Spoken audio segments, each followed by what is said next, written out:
पाकिस्तानियों सुन लो, 1 से 2 हफ्ते में कानूनी तौर पर इमरान खान रिहा ना हुआ तो खुदा की कसम हम इमरान खान को भी खुद रिहा करेंगे। तैयार हो? तैयार हो? हक के लिए तैयार हो? मैं आपको लीड करूंगा, मैं आपको लीड करूंगा। पहली गोली मैं खाऊंगा, आगे मैं हूंगा, पीछे नहीं हटना। अगर अब हम पीछे हटे तो न दोबारा ऐसा मौका मिलेगा, न दोबारा ऐसा लीडर मिलेगा, न दोबारा ऐसी कौम मिलेगी, न दोबारा ऐसा जज्बा मिलेगा। इंशाअल्लाह इंशाअल्लाह इमरान खान जल्द हमारे दरमियान होगा। और जो उसके रास्ते में रुकावट बना, फिर मेरे पास भी कई लोगों के केस पड़े हैं, हथकड़ियां लगा के घसीटूंगा उन सबको पता चल गया ना, पता चल गया ना कि जब जोर दिखाते हैं तो ये पांव पकड़ते हैं। जब जोर दिखाया तो वो आदम सवाती जिसको खान से मिलने नहीं दे रहे थे, सुबह 7 बजे लेके गेट खोल दिए कि अल्लाह का वास्ता है इमरान खान, अल्लाह का वास्ता है अवाम को रोक ले, ये तुम्हारी औकात है। इमरान खान ने हमेशा कौम की बात की है। इमरान खान ने हमेशा मुसलमानों की बात की है।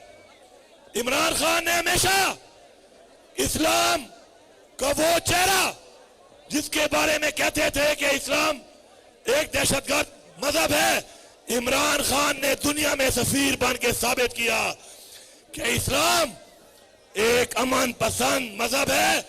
और हमें फख्र है कि हमारे लीडर ने नामूसे रिसालत सल्लल्लाहु अलैहि वसल्लम की बात की और दुनिया को मनवाया, और आज आलमी दिन मनाया जाता है। यही इमरान खान का कसूर था, क्योंकि ये बेगैरत, ये गुलाम, अमेरिका के गुलाम हैं, कादियानियों के गुलाम हैं। हम वादे पैगाम दे रहे हैं, हम इमरान खान के साथ हैं। और मैं बताना चाहता हूं आज कि हमें कुरान में हुक्म है अमर बिल मारूफ, हक के साथ खड़ा होने का। हम इमरान खान के साथ इसलिए खड़े हैं कि इमरान खान हक की बात कर रहा है, और यह भी है कि जाबे हुक्मरान के खिलाफ अगर आवाज ना उठाओ तो इसका मतलब है आप मुसलमान नहीं हो। डीजीआई एफबीआर साहब,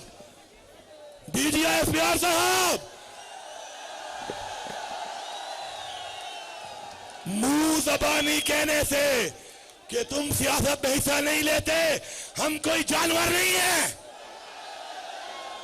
सियासत तो कर ही तुम रहे हो, सियासत तो कर ही तुम रहे हो, किसी और को तो छोड़ नहीं रहे हो।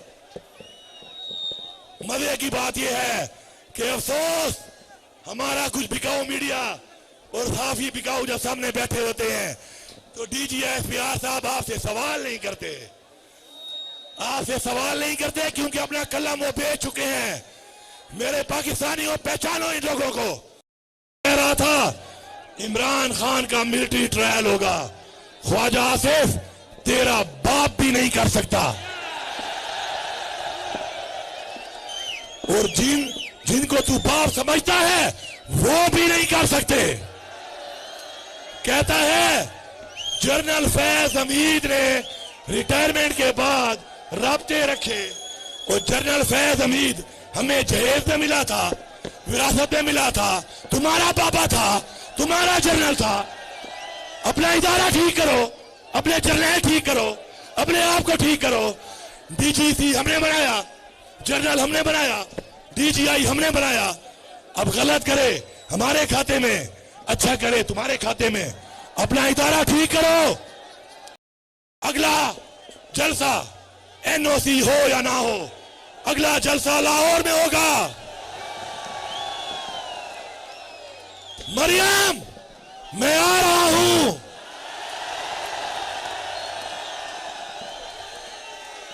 अगर मीनारे पाकिस्तान में इजाजत होगी तो ठीक है, वरना हमारे पठानों का असूल है, हम ढोल भी लेके आते हैं, बारात भी लेके आते हैं। पंगा मत लेना, बैंडेड छोड़ो, पंगा मत लेना। खुदा की कसम पंगा लिया तुम्हारा वो हाल करेंगे कि तुम्हें बांग्लादेश भूल जाएगा, छुपने की जगह नहीं मिलेगी तुम्हें। अब सब तैयार हो?